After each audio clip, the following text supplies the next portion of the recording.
Welcome back everyone to episode 3 of Strategy and Stratagems series covering Rise of the Tomb Kings DLC of Warhammer 2.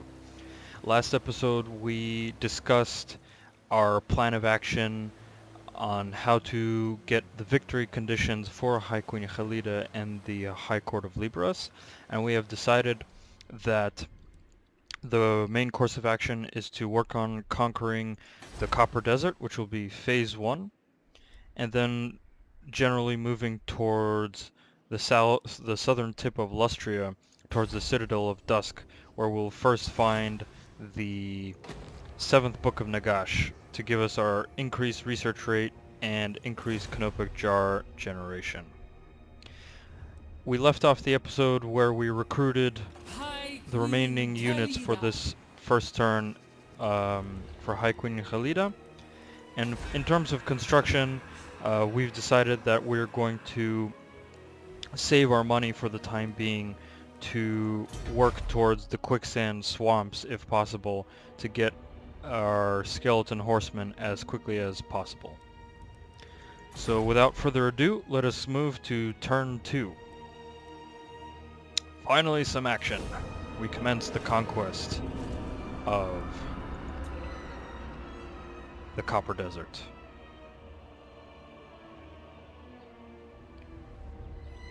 Conquering the Copper Desert is necessary for us to establish a foothold on the mainland of Lustria and to make sure that we have a base of operations from which we can work on. Okay, mission under the sands. Oh yes, this is definitely one thing that I failed to mention in the last 2 episodes. Throughout the campaign we'll be guided by missions. So these missions presented by Priest Nerutep act as secondary strategic objectives that can help us along quite a bit since they give us resources. Let us make sure that we have these missions in mind so that we can implement them into our strategic thinking. So collect any of the 9 books of Nagash. The Black Pyramid stirs, my liege, but to reveal the secrets within, 5 books of Nagash must be found. Begin the search at once for other powers also seek domination over the Arch Necromancer's Shrine.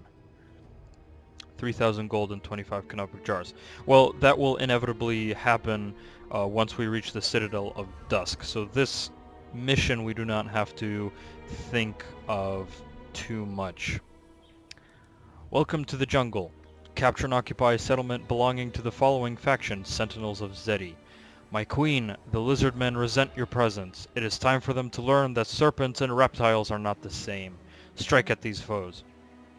So this will also occur very soon once we besiege the Dust Gate and take it for ourselves. Furthermore, dynastic power, research a dynasty technology. A humble suggestion, your eternal majesty, set lich priests, other than myself, to uncovering the lost secrets of the dynasties. Such endeavors may grant you even greater power and the discovery of lost legions.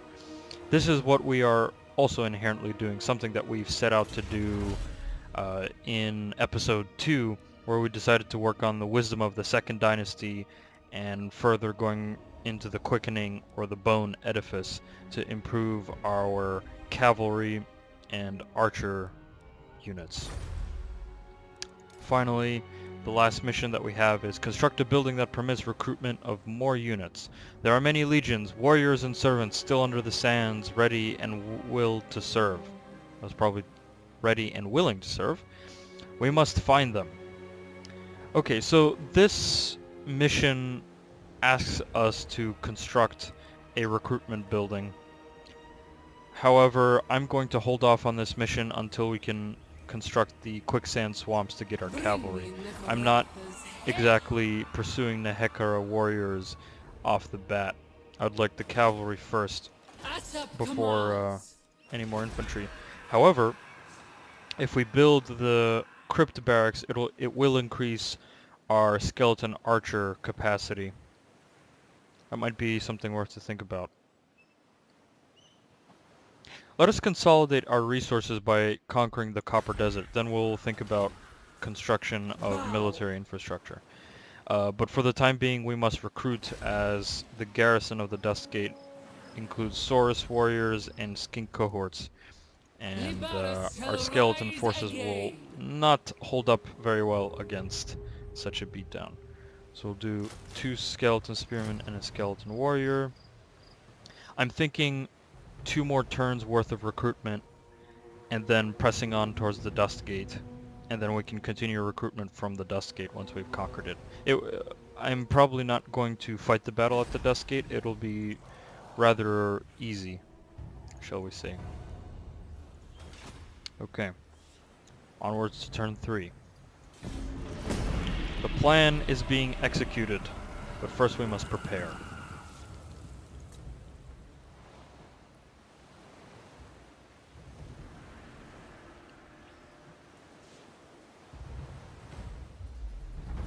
A new mission. Obtain access to the following resource. Marble. My queen, due to a lack of sandstone in this region, we require marble if we are to rebuild these cities and monuments to match the greatness of Liberus. Well, most of these missions aren't exactly guiding our strategy, since we are going to conquer the Copper Desert to establish a foothold anyway, and there's marble at the Golden Colossus. So we will inevitably succeed in our mission to get marble. Answer your queen. We shall do 1 more turn of recruitment and proceed to conquer the Dust Gate.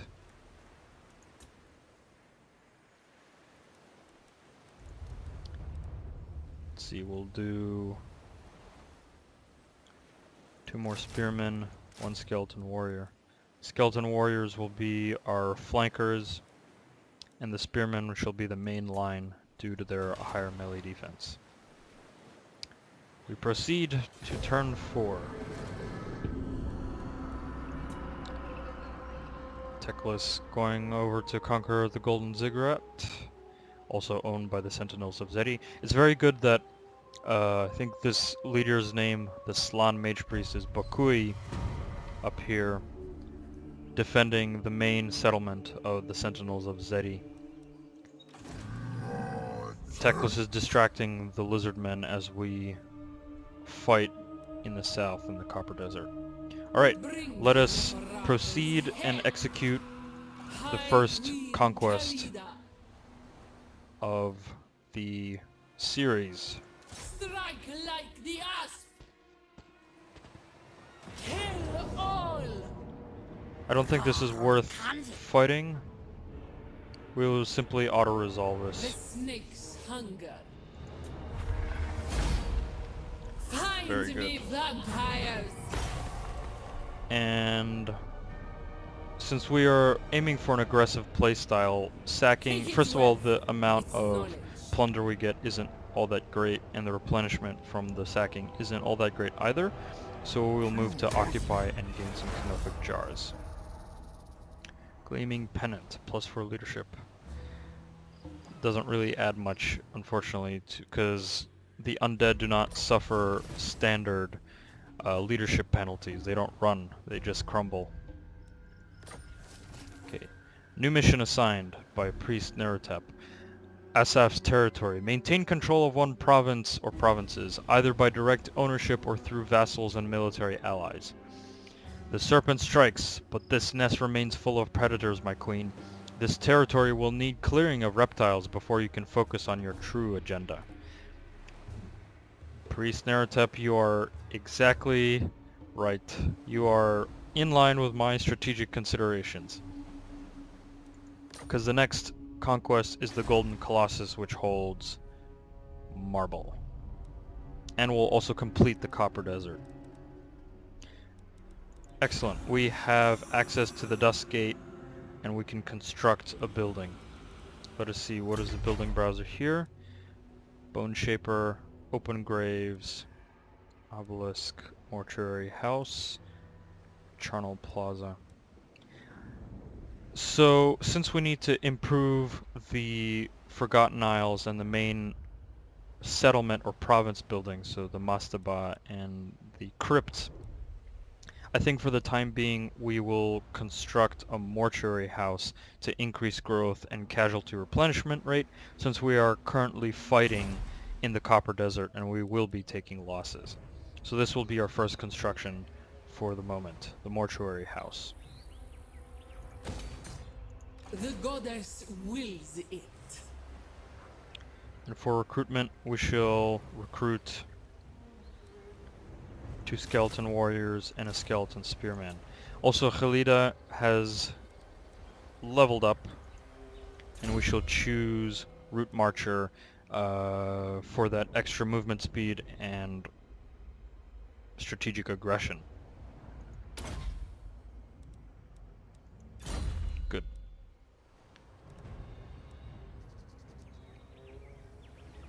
Well, we are replenishing for the moment. Next turn we shall march out to the Dust Gate and march to the border of the Golden Colossus and keep recruiting. See, no access to any of the regiments of renown.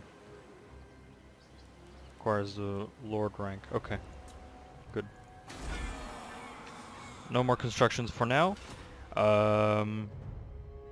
We're establishing a foothold very nicely. Very little resistance, so we shall move on to turn 5. Hush! When I sit on my throne, you Techless. can be king. Military axis.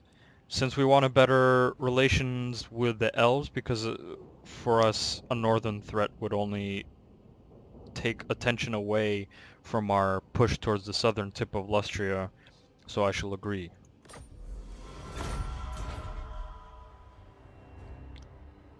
Plus we'll be able to move through their lands if necessary.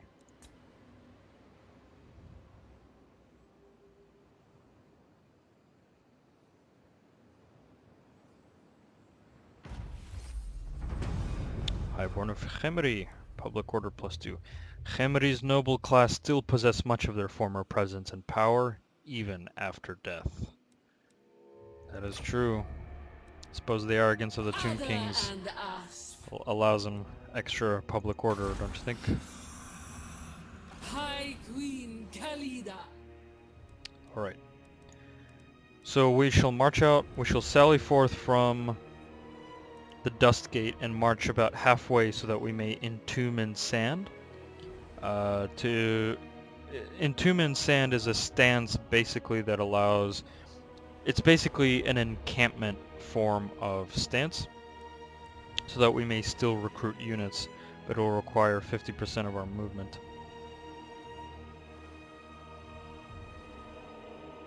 Asap smiles on us. And we shall recruit more forces. See, we have 2, 4, 6, 7. Probably make sort of a double line of spearmen and a reserve skeleton warrior unit. So we'll do one more spearman and one more warrior. Good.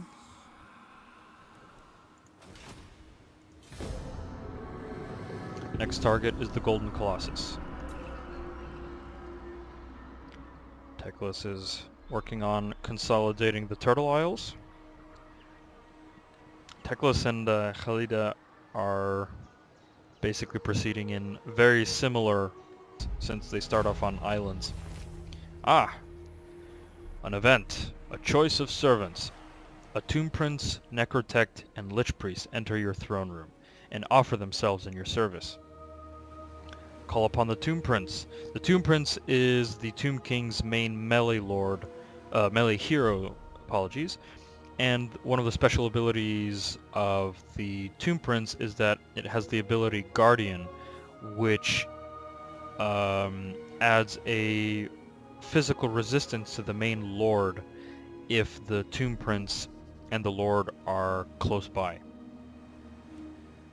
Furthermore, we can get a Lich Priest for some magic, or we can go for Necrotect, who increases the capabilities of constructs, or just simply take the treasure. So far we don't really need the treasury.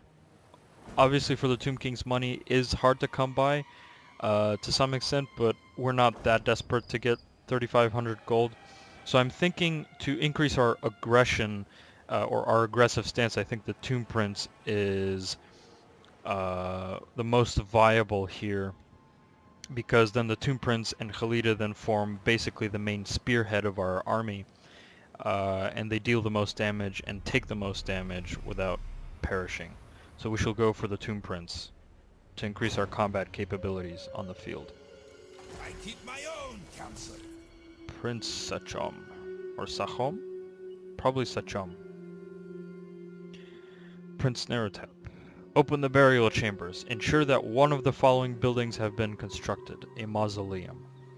As your slaves dig deeper, more burial chambers of your willing subjects are discovered and awakened. Put them to good use, mistress. And a second mission. Test them. Successfully carry out any hero action. Now this hero is bound to your service, mistress. I suggest testing them. Give them an order. Well, for the time being, a rite is unlocked. Great incantation of Tahoth. Once invoked, the god of scholars reveals secrets even lost to the mortuary cult. Due to Tahoth's summons, souls are called more freely from their realm. This rite is now available to be performed via the rites panel. Yes. So far we do not need the Great Incantation of Tahoth because we've ceased our recruitment of our armies and we have no new lords to recruit, and the Casket of Souls, as we've discussed previously, does not necessarily help with an aggressive playstyle, aggressive and mobile playstyle. Well, I think the order that we shall give Sachom is to join the army of Khalida, which we will merge these units High Queen Khalida. and then disband this skeleton warrior to make way for Prince Sachom. I keep my own counsel. If anyone has ideas to rename our heroes or our settlements, please leave them in the comments below and I shall consider renaming these characters and settlements to increase some, shall we say, connection to our campaign. Strengthen our legions. Excellent. 15 canopic jars. So far none of the missions have been all that strategy defining. The only one that's possibly of certain consideration is Under the Sands, to build a military infrastructure building and open the burial chambers. So let us see where the mausoleum is. The mausoleum, I believe, is this minor settlement. So we need to improve the dust gate, I believe.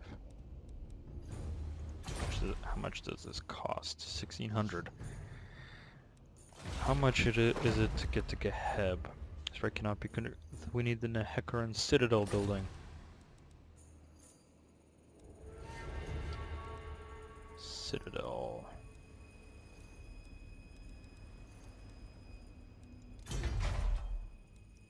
Plaza.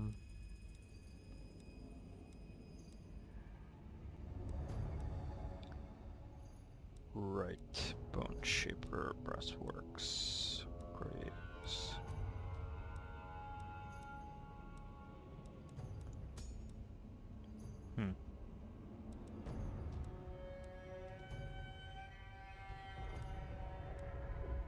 So it requires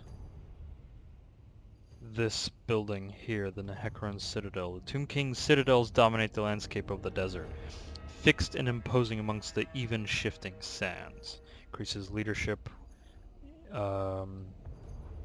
decreases leadership of enemy armies besieging us, increases casualty replenishment, ammunition, unit experience, and increase. Okay, interesting. So to get to the right of Geheb, it requires a lot of effort. Okay. How much time? Surplus. This requires 2 population. Increase the mausoleum. I think we'll go for the mastaba, so that we may open up this construction slot, so that we may build the quicksand swamp for cavalry. Yes. because we're going to get enough money by the time our population reaches surplus to 2, I believe, and we'll be able to build the mausoleum. Aside from that, we press on towards the Golden Colossus.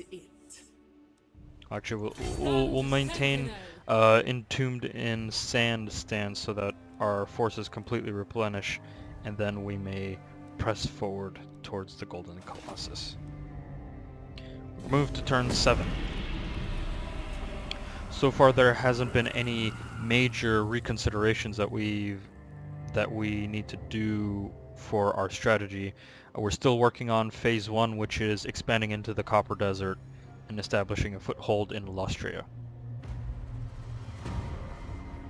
No new missions. The army is ready. We march towards the Colossus. I deign to move. Let's see. We will send the prince out forward and see if we can scout out this road leading towards the Sentinels of Zeti. We don't want Bakui, the main Slan mage priest of the Sentinels of Zeti, catching us off guard. Animus! So far... I command movement! Yeah, well, more like I command your movement, Prince. Bring me Neferata's head. And I think in that case we can force march since there are no armies approaching. Move. The Prince is the vanguard, What? followed by High Queen Khalida's Legions of the Sands. Scales Okay, of nothing flesh. else to consider for the moment. The Golden Colossus is within reach. The low garrison. Next turn, we take the Golden Colossus. After that, we'll start thinking about what we're going to do after we've consolidated the Copper Desert here. Because possibly the Sentinels of Zeti won't be fully defeated by Teclis on the Turtle Isles, so we might have to take the fight to the Lizardmen to prevent them from coming down to the north. Or we might seek peace and let the Sentinels of Zeti and the High Elves fight it out to maintain constant war in the north so that it may not spill over down to the south while we march towards the Citadel of Dusk. Moving to turn 8.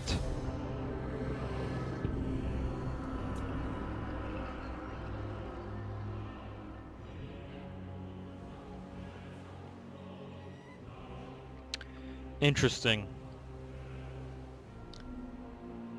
This changes things. So the Lizardmen army has moved up. Bokui's main army is present at the Golden Colossus. I don't think Teclis will be anywhere near to threaten the Sentinels of Zeti anytime soon. Let us use the Prince to scout ahead and see what he finds. So we know the garrison is mostly skinks and some Saurus warriors. Those Saurus will tear us up though. And obviously our army is not really fit to fight Lizardmen head on. Let's see. Maybe by the time the Dusk Gate gets constructed, we can build the quicksand swamps. Do not challenge me! Let's see. What actions can we do? We can assault the units or assault the garrison. I'm not a fan of doing such actions. I think here's what we're going to do. We will, let's see, entomb in the sand. We can ambush. We can raid. If we raid though, Bokui will march out and meet us out in the field where we do have numerical superiority. But the Lizardmen do have an army advantage. Let's move Prince Sachom to see if he can't spot anything else. This way. And let's, I think, assault the My units. father demands it. They will fear us. Success! Excellent. The Prince... Let us see. The Prince is mostly a melee character, and we want the Prince to be the escort for High Queen Khalida. Training wouldn't be bad.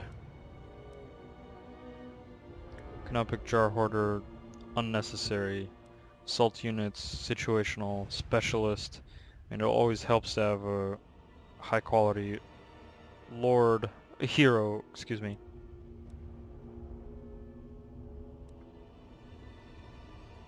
I think maybe training, at least improve the skeletons to some degree so that they may hold up against Saurus warriors.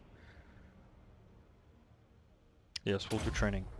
And then I think after that we will move on towards the yellow line, improving the fighting capabilities of our Tomb Prince. The Prince reptiles do not Sachom. challenge us. So we've done a little bit of damage, though they're replenishing it. So we will march back. Probably set to raid. So looking at our intelligence, this is the movement range of Bakui. If we move just at the very edge of it, or march slightly back, we might be able to retreat back from Bakui if he comes out to attack us in the field. High Queen Khalida.